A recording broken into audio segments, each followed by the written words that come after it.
फुटलं का तुझ्या? अक्षय, निकिता तू तर या अक्षयने फसवलंय मला, लग्नाचं वचन दिलं आणि आता अगं का तू असे बिनबुडाचे आरोप करतेस माझ्यावर? 24 तासाच्या आत मला भुवन हजर हवाय माझ्यासमोर. अक्षय प्रधान आणि माझ्यात चांगली मैत्री होती, पण 31 डिसेंबरच्या रात्री हॉटेलवर नेऊन त्याने मला लग्नाचं वचन दिलं आणि माझं सर्वस्वच लुटलं. तुला भुवन हवा होता ना? का गे? मला वाटतं माझाच काहीतरी गोंधळ झाला.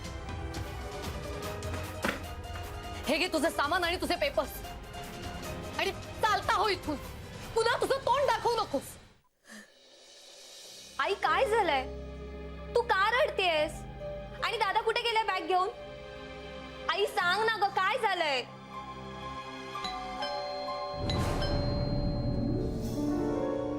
अक्षय असेल तर त्याला घरात घेऊ नकोस.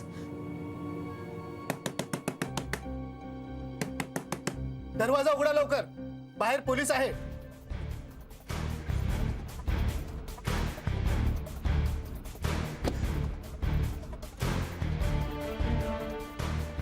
अक्षय कुठे आहे? तो घरात नाही, मीच त्याला घराबाहेर काढले. कशावरून तुम्ही खोटं बोलत नाहीत? आणि तुम्हीच त्याला लपून ठेवलं नाही, कशावरून?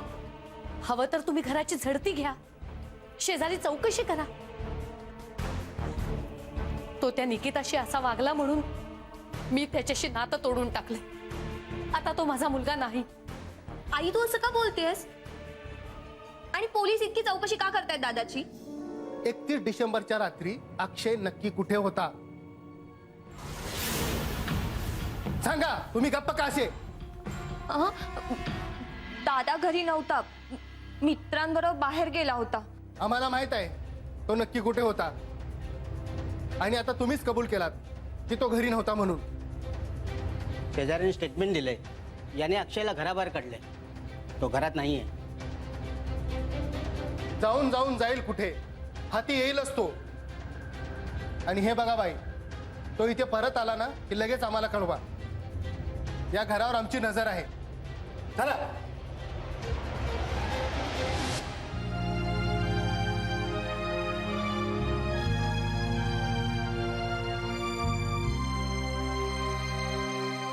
निकिताला फसवून फरार झालेला अक्षय अजूनही पोलिसांच्या हाताला लागलेला नाही. मात्र सगळा समाज निकिताच्या पाठीशी उभा आहे. सर्व स्तरावर अक्षय प्रधानचा निषेध होतोय, पण पोलिसांनी मात्र त्याला लवकरात लवकर पकडू असा विश्वास दाखवला आहे. यानंतर पाहूया एक सनसनाटी बातमी. एका सुप्रसिद्ध हिरोईनचं 5वं लफडं. कोण आहे ती हिरोईन आणि कोण असेल तो 5वा प्रियकर? बघा, पण एका छोट्याशा ब्रेक नंतर. वहिनी, तुम्ही का नाही शोधून काढत त्या अक्षयला? अहो, नैनासारख्या बाईला तुम्ही शोधून काढलं, मग एका पोराला शोधणं काही कठीण नाही तुमच्यासाठी? काय ग राधा, काय चाललंय? कधी नव्हे ती जरा किचन मध्ये काम करतेय, ते तुला बघवत नाही की काय? तू तिला नसती कामं सांगू नकोस. आणि त्या मुलाला पकडायचं काम पोलीस करतील. त्यांना त्यांची कामं व्यवस्थित माहिती आहेत. तिला करू दे हिचं काम.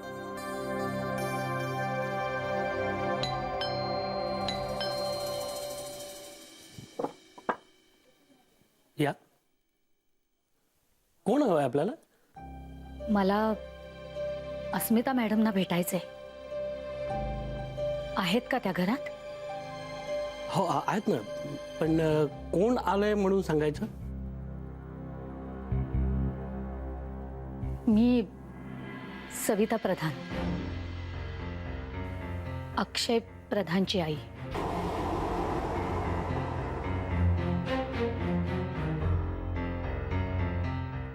म्हणजे तुम्ही पण आमच्या वहिनी गुन्हेगाराच्या केसेस सोडवत नाहीत.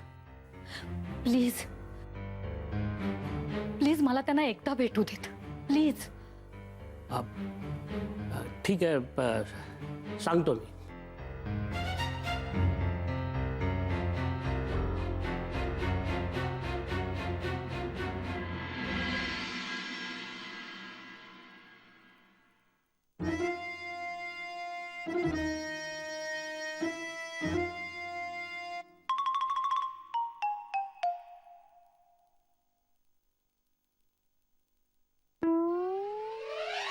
केशवा, अरे काय झालं? पुन्हा चहा हवाय का तुला?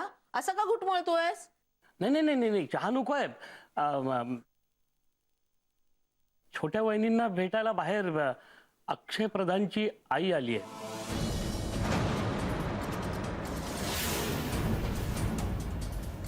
अक्षय प्रधानची आई हो.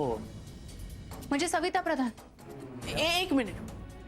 त्या नीच मुलाच्या आईला तू अजिबात भेटायचं नाहीस. आई निदान त्यांना काय म्हणायचं ते ऐकून तरी घेऊ देत मला. केशव काका, तुम्ही त्यांना सांगा आमच्या स्टडीमध्ये बसायला, मी लगेच येते.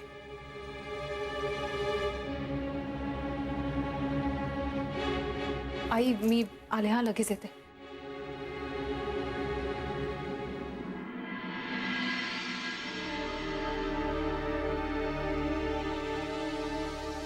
सविताताई, तुम्ही माझ्याकडे आल्यात. पण एका मुलीला फसवून फरार झालेल्या मुलाला शोधायला मी तुम्हाला कशी मदत करू? त्याला शोधण्यासाठी तुझी मदत नकोच आहे मला. आपणहून फरार झाला नाहीये तो. पोलीस घरी यायच्या आधी तो घरी आला होता, पण मीच त्याला घरात घेतलं नाही. त्याला त्याची बॅग दिली आणि त्यात एक चिठ्ठी दिली, मी हे सगळं का करतेय.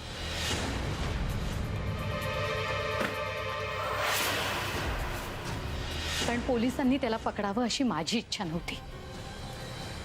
एका गुन्हेगाराला पळून जायला तुम्ही मदत केली.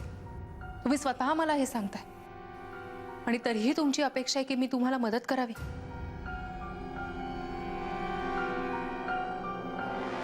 आज सगळं जग त्याला गुन्हेगार समजत असलं ना, तरी माझी खात्री आहे माझा अक्षय असं नाही वागणार.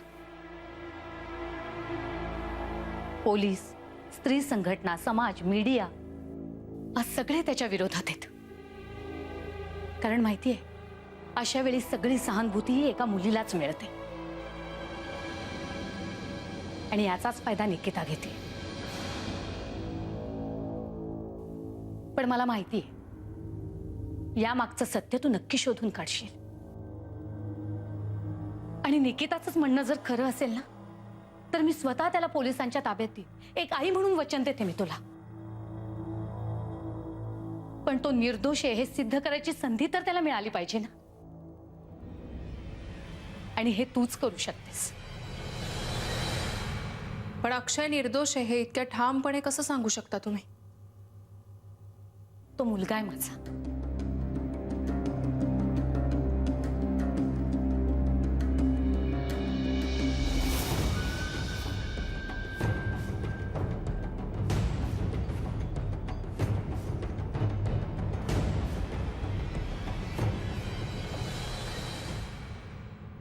आता मात्र हात टेकले मी तुझ्या बायको पुढे. अरे एका गुन्हेगाराची बाजू घेते ती, त्या अक्षय प्रधानची बाजू घेते. काही काहीतरीच काय, तुला माहिती का तिच्या कामाविषयी? माझं बोलणं तुला खोटं वाटतंय? असं नाही. मी ती बघ, ती आलीच. विचार तिला. सविता मावशी, मी माझ्या परीने पूर्ण मदत करेन तुम्हाला. पण ज्या क्षणी मला खात्री पटेल की अक्षय दोषी आहे, त्या क्षणी मी माझे प्रयत्न थांबेन आणि पोलिसांना मदत करेन. येते मी.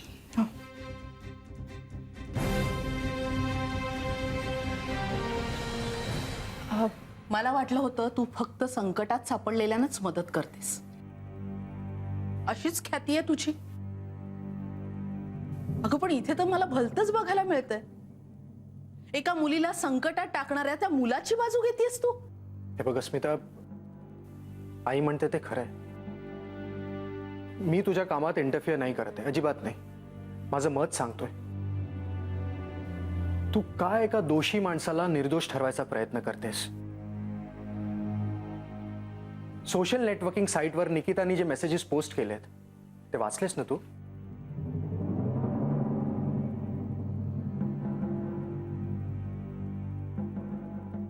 हे बघ, माझ्या ओळखीच्या आणि अनोळखी मित्रमैत्रिणींनो, मी अक्षयला उगाच त्रास देत नाहीये. म्हणून जे घडलं ते तुम्हाला दाखवते. आणि हे फुटेज मी शूट केलं नाहीये, तर ते मला हॉटेलच्या सीसीटीव्ही कॅमेऱ्यातनं मिळवावं लागले. अक्षयने मला हा मेसेज पाठवून हॉटेलवर बोलवलं आणि आणि नंतर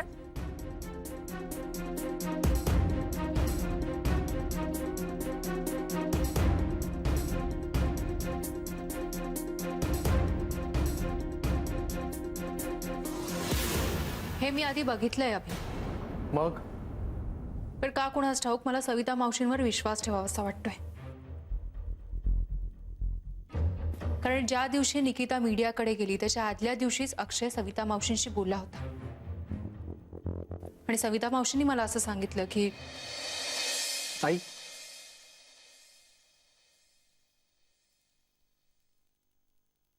आई तू बस ना 2 मिनिट. काय झालंय अक्षय? अरे आई आहे मी तुझी. लहानपणापासून अगदी छोट्या छोट्या गोष्टी कधी लपवल्या नाहीस तू माझ्यापासून. पण आज सारखं वाटत होतं की तू काहीतरी माझ्या आई ती निकिता फसवतीये मला. वाटेल ते आरोप करून तिच्याशी लग्न करायला भाग पाडते मला. तिचं असं म्हणणं की मी तिला लग्नाचं वचन दिलं होतं. पण आई मी असं वचन कधीच दिलं नव्हतं तिला. रादर आजपर्यंत कधी कुठल्या मुलीच्या प्रेमातही पडलो नाही. कारण मला तुझ्या पसंतीच्या मुलीशी लग्न करायचंय ग. आई का कोणास ठाऊक मी या सगळ्या प्रकरणात अडकत चाललोय. वाटेल ते आरोप करते ती आणि कोणी माझ्यावर विश्वासही ठेवत नाही. जगाचं जाऊ देत ग. पण आई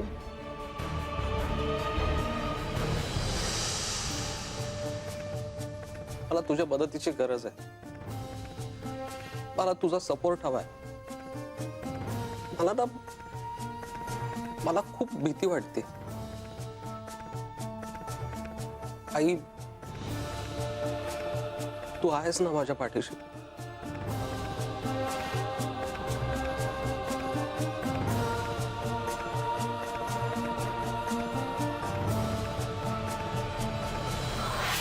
सविता मावशींनी अक्षयवर टाकलेला विश्वास सार्थ ठरेल की नाही मला माहित नाही.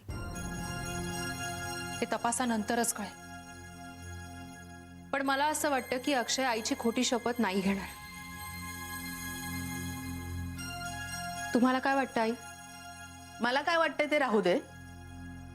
मला आता एवढंच कळतंय, घरातली सगळी कामं टाकून तू बाहेर जाणार. नाही आई, तुम्ही त्याची काळजी करू नका. मी सकाळची घरातली सगळी कामं करून मगच बाहेर पडेन.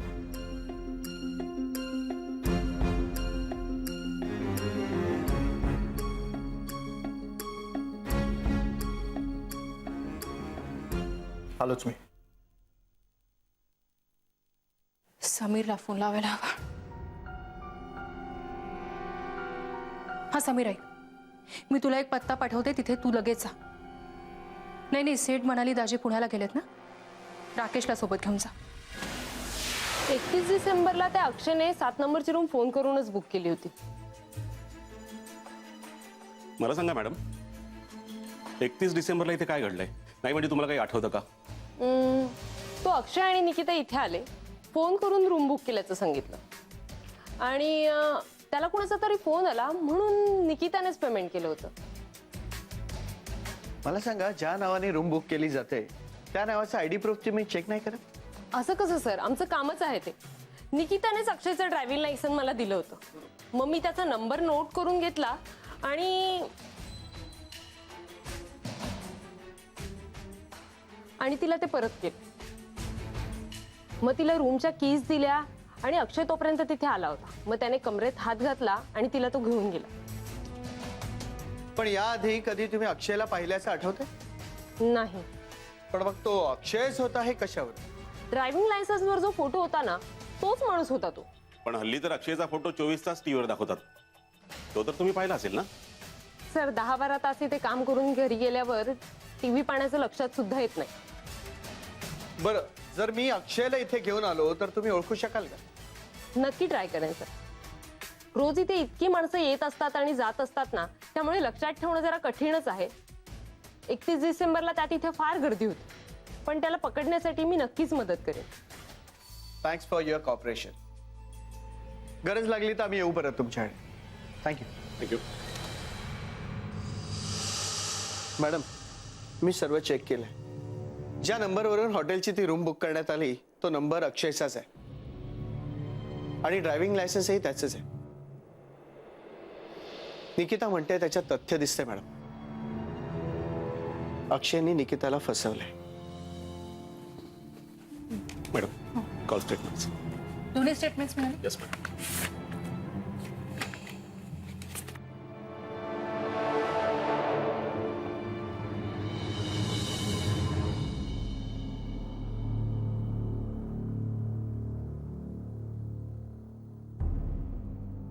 कॉल स्टेटमेंट्स कोणाची आहेत? सविता मावशींच्या मोबाईलची.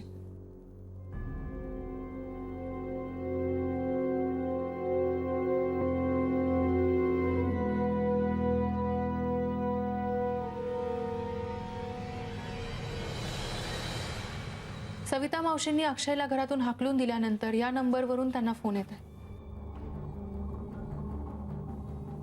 पण यापूर्वी त्यांना कधीच या नंबरवरून कॉल आलेले नव्हते. याचा अर्थ मला असं वाटतं कदाचित अक्षय सध्या हा नंबर वापरत असेल. आणि हे दुसरं स्टेटमेंट त्या अननोन नंबरचं आहे. समीर आपल्याला या नंबरचं एक्झॅक्ट लोकेशन शोधून काढायला हवं. आता हा शोधच आपल्याला अक्षयपर्यंत घेऊन जाईल. Yes madam.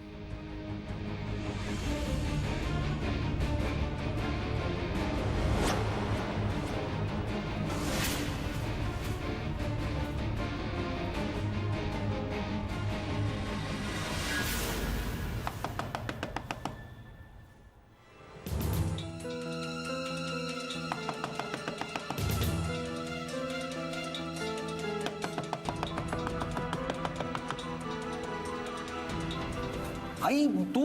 अक्षय, दार उघड. खूप महत्वाचं बोलायचं तुझ्याशी. अगं पण तू तू दार उघड बरं. तुला ही जागा कशी कळली? हे बघ नंतर तू आधी दार उघड. हो हो. ये. अगं तू इकडे. हे कोण?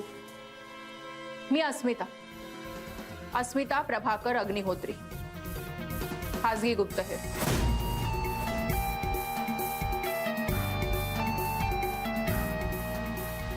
आई तूच मला पळून जायला मदत केली होतीस ना, आणि आता तूच या डिटेक्टिव्हच्या मदतीने मला शोधून काढलंस. अगं हे सगळं करायचं होतं तर याआधीच मला पोलिसात द्यायचं होतंस ना. हे बघ, अस्मिता तुला मदत करण्यासाठी आली. खूप त्रास घेऊन शोधून काढले तिने तुला. हो अक्षय, सगळे पुरावे जरी तुझ्या विरोधात असले तरीही फक्त तुझ्या आईच्या विश्वासाखातर मी इथे आले तुला मदत करायला. पण त्यासाठी मी विचारलेल्या सगळ्या प्रश्नांची तुला खरी खरी उत्तरं द्यावी लागतील. मला सांग, जर तू ती रूम बुक केली नव्हतीस तर तुझ्या फोनवरून त्या हॉटेलला कॉल कसा गेला? तिथे रिसेप्शनवर तुझं ड्रायव्हिंग लायसन्स कसं दाखवलं गेलं? तुझ्या फोनवरून निकिताला 31 डिसेंबरला रात्री तिथे हॉटेलवर पोहोचण्याचे मेसेजेस कसे गेले? आणि तुझ्या मेल ID वरून तिला इन्व्हाइटिंग मेल्स कसे पाठवण्यात आले? हे बघा, मला खरंच काहीही माहित नाहीये. मला फक्त एवढंच माहिती की मी काही केलेलं नाही. अरे अशी उत्तरं देऊन कसं चालेल? तुझ्या उत्तरांवरून तर तिला पुढचा शोध घ्यायला मदत मिळणार आहे. आणि आता सगळ्यात महत्त्वाचा प्रश्न, तुझ्या म्हणण्यानुसार जर 31 डिसेंबरला रात्री तू निकिता सोबत नव्हतास तर मग तू कुठे होतास? कारण मुग्धाने अजाणतेपणे पोलिसांना असं स्टेटमेंट दिलंय की त्या रात्री तू घरी नव्हतास. त्यामुळे तू जर माझ्या प्रश्नांची खरी उत्तरं दिलीस तरच मी तुला सोडवू शकेन.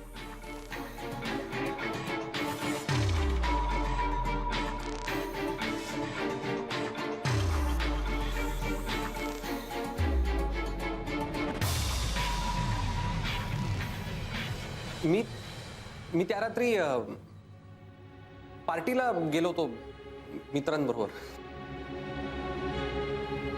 कोण मित्र? नावं सांग त्यांची. ऍक्च्युली मी ज्या मित्रांसोबत पार्टीला जाणार होतो त्यांची आणि माझी चुकामुक झाली नेमकी. त्यामुळे मी एका वेगळ्याच ग्रुप सोबत पार्टीला गेलो. मला नीटचं काही आठवत नाहीये. मी इतकं प्यायलो होतो ना, खरं तर मला खरंच काही आठवत नाहीये. साप खोटे हे. मला माहितीये की तू कधीच दारू पित नाहीस. अरे तू खरं का सांगत नाहीयेस? 31 डिसेंबरला तू कुणाबरोबर होतास? आई अगं मी कसं सांगू?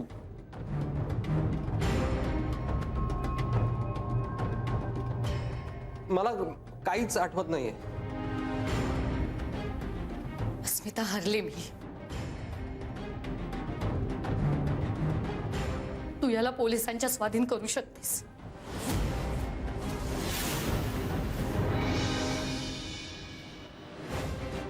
आई अगं माझं ऐकून तर घे ना.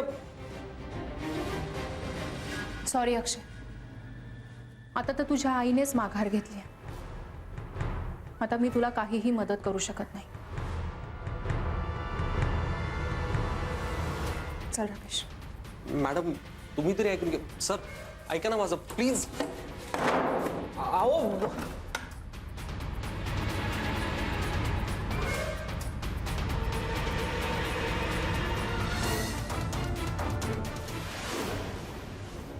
मी खरं तर अक्षयला एक चांगला मुलगा समजत होतो, पण हे असं सगळं घडलंय त्यामुळे कोणाचीच खात्री देता येत नाही. खरं आहे सर. बरं मी अक्षयचा पीसी चेक करू शकतो? वेल येस शुअर प्लीज सर.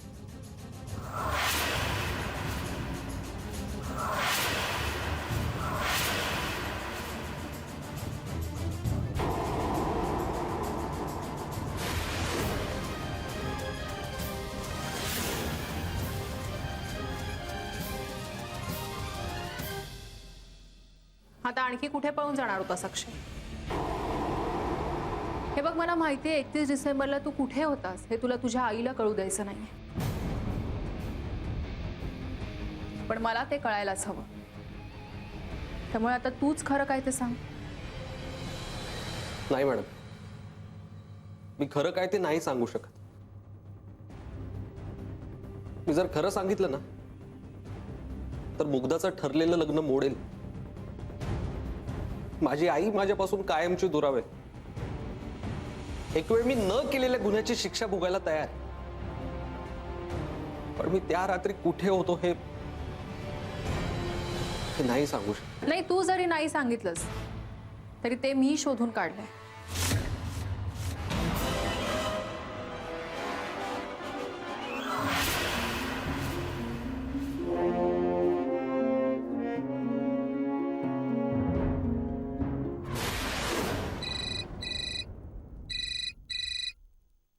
बोल समीर.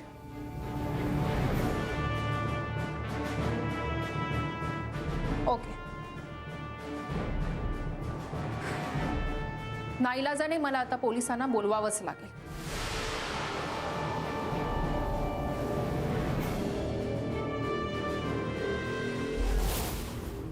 रोमा, 31 डिसेंबरला इथे अक्षय किंवा जो कोणी आला होता त्याला जर तू पाहिलंस तर ओळखशील असं म्हणाली होतीस, बरोबर?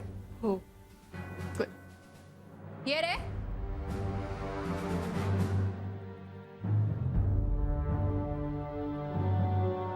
हा होता? नाही, हा नव्हता तू. ये.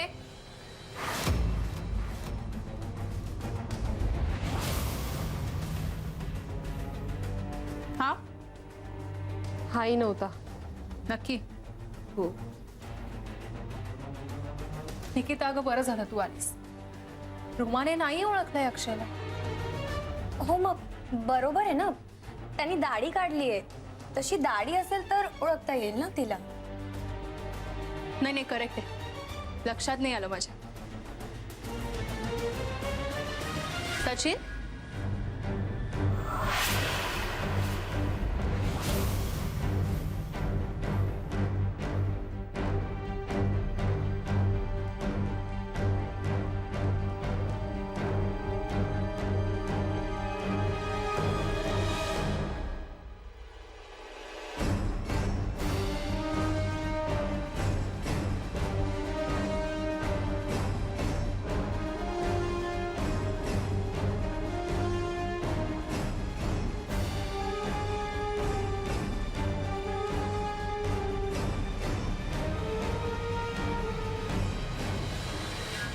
हाच होता तो.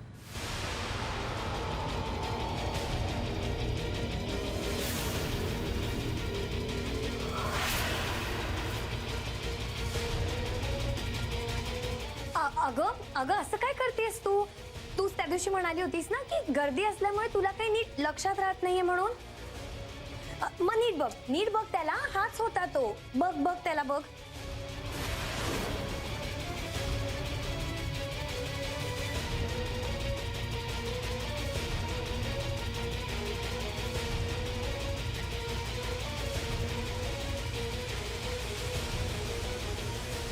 नाही मॅडम, हाच होता तो, मला खात्री.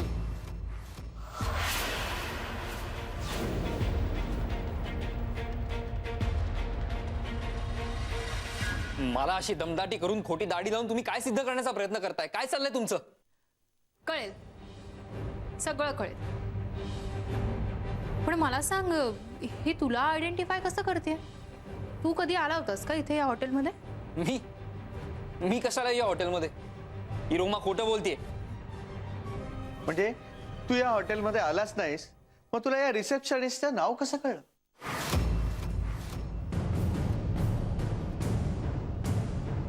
कारण त्या रात्री हा निकिताबरोबर अक्षय बनून गेला होता.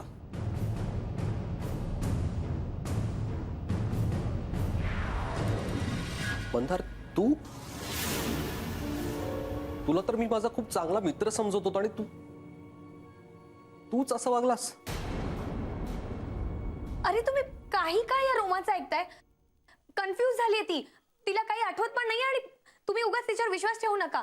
एक मिनिट. ती कन्फ्यूज आहे असं आपण गृहीत धरूया वाटल्यास, पण मी कन्फ्यूज नाही. मी खूप क्लिअर आहे. कसं ते सांगते, अगदी सुरुवातीपासून सांगते. 31 डिसेंबरला दुपारी तुला अक्षयने मेसेज आणि मेल करून इथे या हॉटेलमध्ये बोलावलं, बरोबर? तो मेल त्याने 2:13 पाठवला होता आणि मेसेज 2:22. हे बघ, त्याचे डिटेल्स आहेत माझ्याकडे. हे बघ. कारण 2 ते 2:45 अक्षय जोशी साहेबांच्या केबिन मध्येच होता. जोशी साहेबांनीच सांगितलं तसं. हो, म्हणजे ऍक्च्युली सरांनी मला खूप अर्जंटली बोलून घेतलं त्यांच्या केबिन मध्ये. हा, आणि मी घाईघाईत नेमकं माझा पीसी ऑन ठेवून गेलो होतो आणि माझा सेलफोन पण डेस्कवरच राहिला होता. एक्झॅक्टली. आणि त्याच वेळी मंदारने अक्षयच्या डेस्कवरून हा मेसेज आणि मेल पाठवला. तुमचे पिऊन टोपले त्यांनी कबूल केलंय हे. त्यांनी साक्ष दिली आहे की त्यावेळी अक्षयच्या डेस्क जवळ मंदार होता.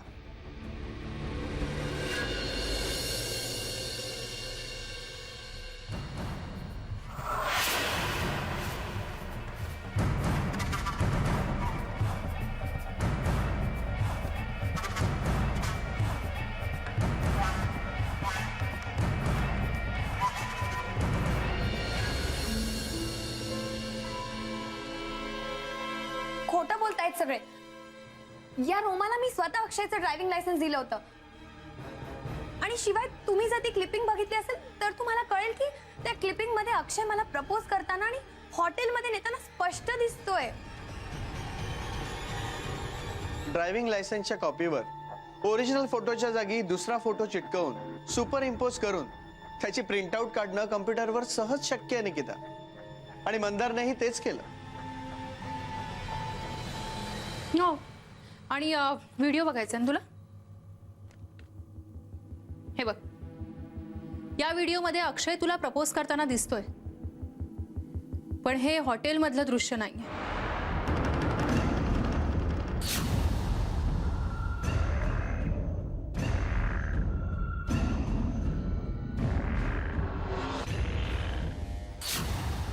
येस मॅडम, मला आत्ता आठवलं, आमच्या कॉलेजची पिकनिक गेली होती. निकिता पण होती तेव्हा. त्यावेळी आम्ही असा कपल गेम खेळलो होतो तिथे. आय एम शुअर ही त्यावेळचीच क्लिपिंग्स आहेत. प्रपोज करणारा जरी अक्षय असला तरी इथे हॉटेलच्या रूम मध्ये तुला घेऊन जाणारा अक्षय नाही, तर त्याच्यासारखीच दाढी लावलेला मंदार आहे. बरोबर आहे मॅडम. म्हणूनच यानंतरच्या क्लिप्समध्ये अक्षयचा चेहरा नीट दिसत नाहीये. बोल निकिता, मंदारला हाताशी घेऊन असा घाणेरडा गेम का खेळलीस तू?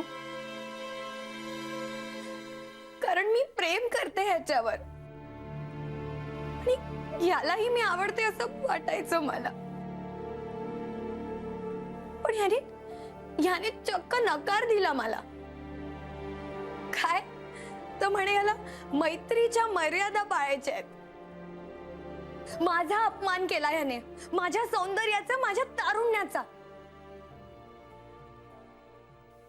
तेव्हाच ठरवलं मी की अक्षयला मिळवून राहायचं. आणि जर का अक्षय नाही मिळाला तर त्याला आयुष्यात न उठवायचं. या सूड भावनेने पेटून उठले होते मी. आणि हे बोलताना तुला लाजही वाटत नाही ना? निकिता, एकतर्फी प्रेमात वाहवत जाणाऱ्या तरुणांना आपण विकृत म्हणतो, पण तू तर त्याहून पुढे गेलीस. तुला काय म्हणायचं ग? नाही, हिचं ठीक आहे रे. ती सोडाने पेटली होती, तिचं वागणं मी समजू शकतो. पण मंदार, तूच असं वागलास. तूच तुझ्या या मित्राचा विश्वासघात केलास. ऑफिसमध्ये या दोघांची ग्रेड एकच होती, असिस्टंट मॅनेजर. आणि प्रमोशन फक्त एकालाच मिळणार होतं, ते म्हणजे अक्षयला, मंदारला नाही. मला वाटलं होतं निकिताच्या आरोपांमुळे अक्षयचं करिअर उद्ध्वस्त होईल आणि त्याचं प्रमोशन मला मिळेल, म्हणून मी. आताही प्रमोशन मिळणार आहे, पण याची पोस्टिंग जेलमध्ये होणार आहे. निकिता, कायद्याने तुला शिक्षा होईलच, पण अक्षय इनोसंट आहे हे सगळ्या मीडिया समोर कबूल करायचंयस तू. त्याच्या चारित्र्यावर जो डाग लावलायस ना, तो तूच पुसून काढायचायस.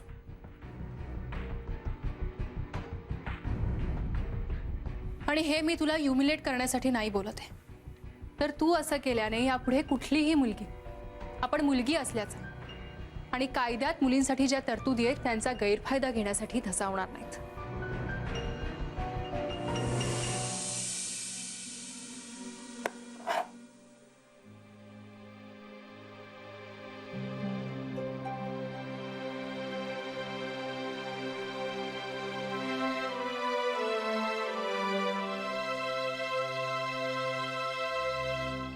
डिटेक्टिव्ह बाई आज चक्क घरात काम करतायत. दृष्टच काढली पाहिजे. हे बघ, मी आता जरा बाहेर निघाले, पण संध्याकाळी आपल्याकडे शांताक्का यायच्या आहेत. साताऱ्याला असतात त्या, मुंबईत आल्या की येतात आपल्याकडे. आपण त्यांचा यथायोग्य मानसन्मान करतो. खरं तर त्यांच्याच आशीर्वादामुळे आपल्या घरात सगळं काही नीट चाललंय. दरवेळी मी करते हे सगळं, पण आता मी दहिसरला चालले देशमाने वहिनींना बघायला. बरं नाही वाटत आहे त्यांना, म्हणून. त्यामुळे आता त्यांची सेवा करायची जबाबदारी तुझी. करशील ना सगळं नीट? हो आई, मी करेन. तुम्ही नका काळजी करू. येते.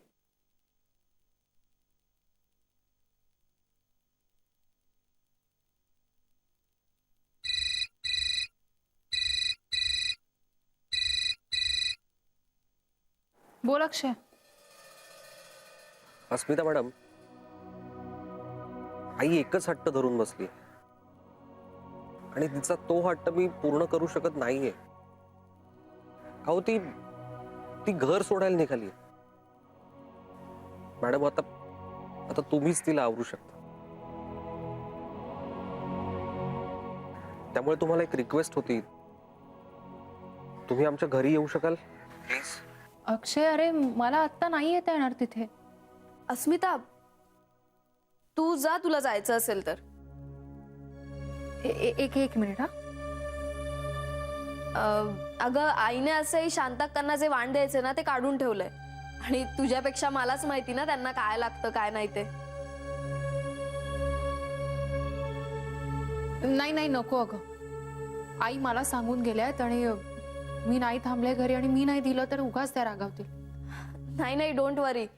आईने तुला याच्यासाठी सांगितलं कारण घरातलं कुणाला तरी करावं लागतं. मी घरातलीच आहे ना, त्यामुळे मी केलं तरी चालेल. आणि तू येशीलच ना संध्याकाळपर्यंत? हो, नक्की. हो. हा अक्षय, मी येते, मी लगेच तिथे येते. Don't worry. Thanks Vaidu, thank you so much. Okay, you are most welcome.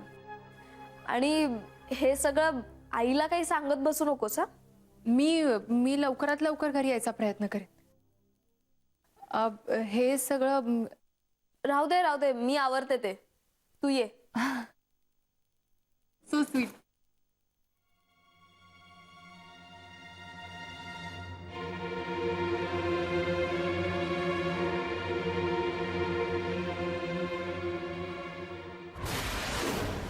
Savita मावशी, अहो अक्षय सगळ्या आरोपातून पूर्णपणे निर्दोष सुटलाय. मग तरीही तुम्ही त्याच्याशी असं का वागताय? कारण 31 डिसेंबरच्या रात्री तो कुठे होता हे अजूनही सांगायला तयार नाहीये मला. आई, दादाने कुठलंही वाईट काम केलं नाहीये एवढं पुरे नाहीये का तुझ्यासाठी? तसं असेल तर हेही मोकळेपणानं का सांगत नाहीये तुम्हाला? का लपवून ठेवतोय माझ्यापासून? सविता मावशी, माफ करा, म्हणजे मला माहितीये मला हे बोलण्याचा अधिकार नाहीये, पण अक्षय आणि मुग्धाचे वडील जिवंत आहेत.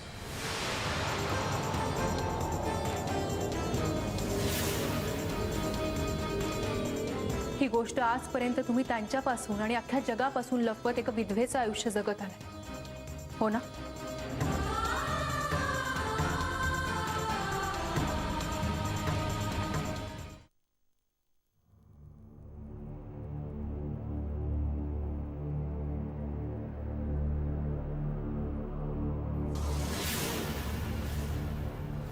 अनुराधा, अनुराधा, घरात कुणी आहे का नाही? अरे शांता का, नमस्कार करतो. सुखीरा. या या, बसा ना. नाही, बसायला वेळ नाही. अनुराधा कुठे आहे? तिने आग्रह केला म्हणून वेळ नसतानाही आली आहे मी. अनुराधा. नाही, त्यांच्या ओळखीपैकी कोणीतरी आजारी असल्यामुळे अचानक जावं लागलं त्यांना. पण आमच्या नव्या सुनबाई आहेत ना.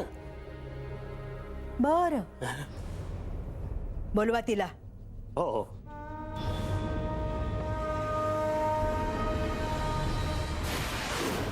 हो, आहे माझा नवरा जिवंत.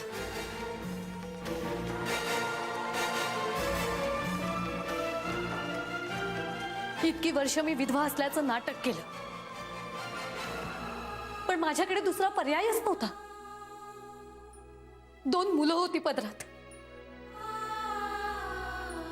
यांचे वडील व्यभिचारी आणि बदफैली होते. पण या सगळ्याचा इथे काय संबंध? आणि हे सगळं तुला कसं कळलं? आज हा विषय काढून तू मात्र माझ्या जखमेवरची खपली काढलीस अस्मिता. सॉरी सविता मावशी, पण मला आज हे बोलावं लागलं कारण आपले वडील जिवंत आहे ही गोष्ट अक्षयला कळली होती.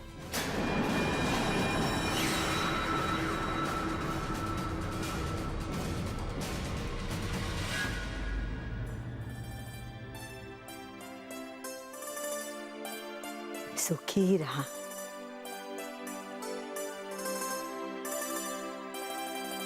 हे काय?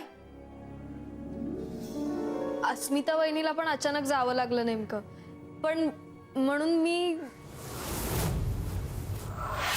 सरंजामेंकडे रीतभात सोडून वागायची पद्धत केव्हापासून सुरू झाली? पोरी, तू लेक या घरची, ठेवते बाजूला. केशवा, हे सगळं एका सवाष्णीने द्यायचं असतं. ही परंपरा विसरली या घरातली लोक.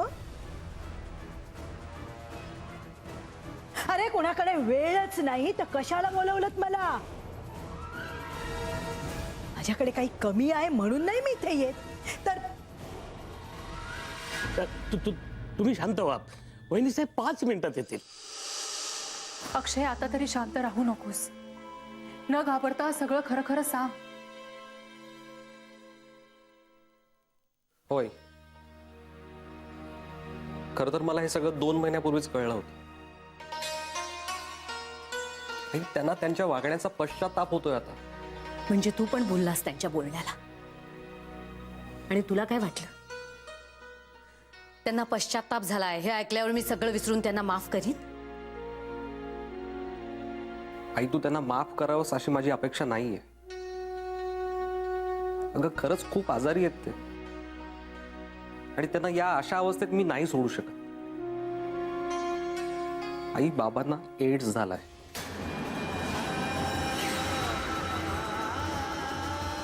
आता काही दिवसांचे सोबती आहेत.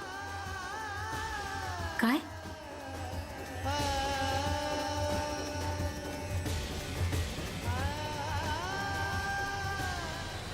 हो, अक्षयनेच त्यांना हॉस्पिटलमध्ये ऍडमिट केलं आणि त्यांच्या उपचाराचा सगळा खर्चही तोच करतोय.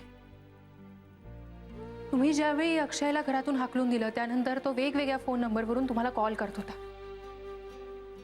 त्याच्या कॉल रेकॉर्ड्सवरनं लोकेशन ट्रेस करताना आम्हाला त्या हॉस्पिटलचा पत्ता सापडला.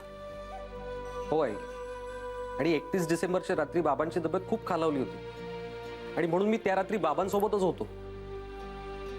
आणि नेमकी हीच गोष्ट मी तुला सांगू शकत नव्हतो. आणि आणखीन एक टेन्शन होतं, ते म्हणजे मुग्धाच्या लग्नात काही प्रॉब्लेम येऊ नये म्हणून. पण त्याचं आता अजिबात टेन्शन घेऊ नकोस अक्षय. मी मुग्धाच्या सासरच्यांशी बोलले, त्यांना समजावलंय मी. आणि सविता मावशी, आता तुम्ही तुमच्या लेकाला समजून घ्या. नाही, तुमच्या मते कदाचित चुकला असेलही तो, पण एक माणूस म्हणून अगदी योग्य वागलाय. खरंच चुकले रे मी, माफ कर मला. तू त्यांचाही मुलगा आहेस हे विसरूनच गेले होते मी. खरंच तुझ्या इतका मनाचा मोठेपणा मी नाही दाखवू शकणार कधी. खूप अभिमान वाटतो मला तुझा, खूप अभिमान वाटतो. चला, मी निघते आता. मुग्धा, लग्नाला बोलवायला विसरू नकोस ना. केशवा, आता मला इथे थांबायला सांगू नकोस. इथे एक क्षणभर सुद्धा थांबायची इच्छा नाहीये माझी.